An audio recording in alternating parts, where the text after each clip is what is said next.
I got quite a bit done today. Planted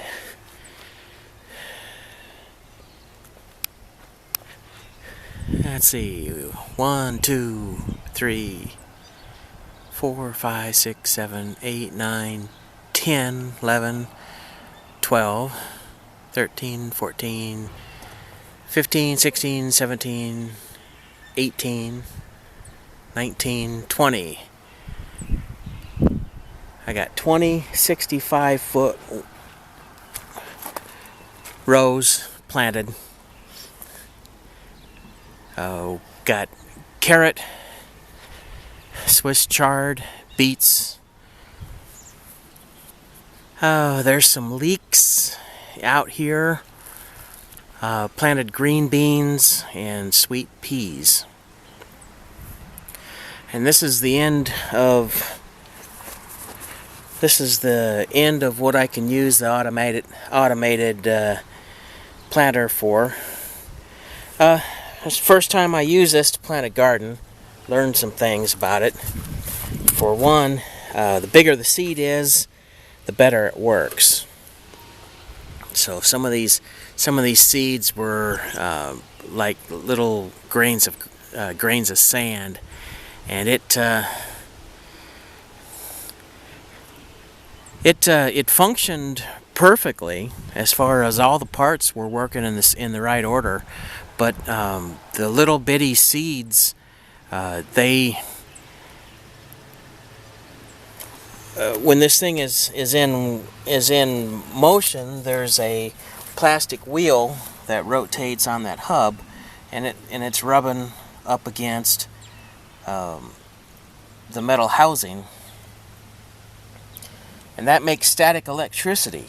So the little bitty tiny seeds, they just don't want to go where you want them to. I planted Swiss chard, and I got to the far end, and I took the wheel off, and this hopper right here was completely full of seeds. So that meant that they didn't. They might have got picked up by the wheel, and they might have got taken to the chute where gravity was supposed to take over, but gravity never did. So, there's just with little tiny seeds, it's really hard to be confident that you're actually planting what you think you're planting. But the big seeds, the peas and the beans, it worked like a champ. You could walk behind, and you could look at the chute, and you could actually see the seed drop down, and then you could see the chain dragging dirt in from both sides, and then once the wheel went over the top of it, you could tell that it was packed down the way it was supposed to. But the tiny ones, it's I guess I'll find out when the germination period happens. So now I got about, there's about 25 feet of the garden left, and I've got 36 tomato plants to set out, and some pepper plants. And when I do that, I'm going to have to regulate that area over there. I think I'll go back into that back corner again and plant squash, cucumbers, and I'm not planting pumpkin this year.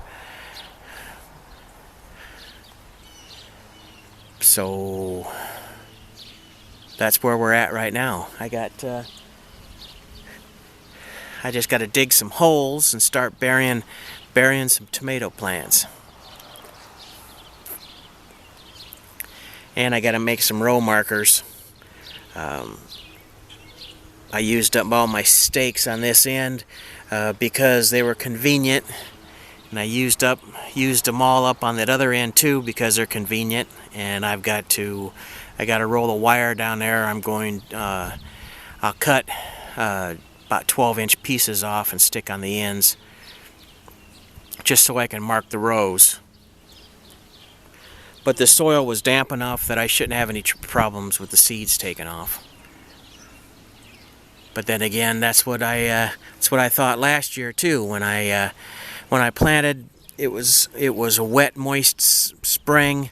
As soon as I planted, it stopped raining. So I guess we'll find out. This year I'm going to make sure I mark the rows. That was the mistake I made last year. But this is progress. I think I'll make the next video about tomatoes.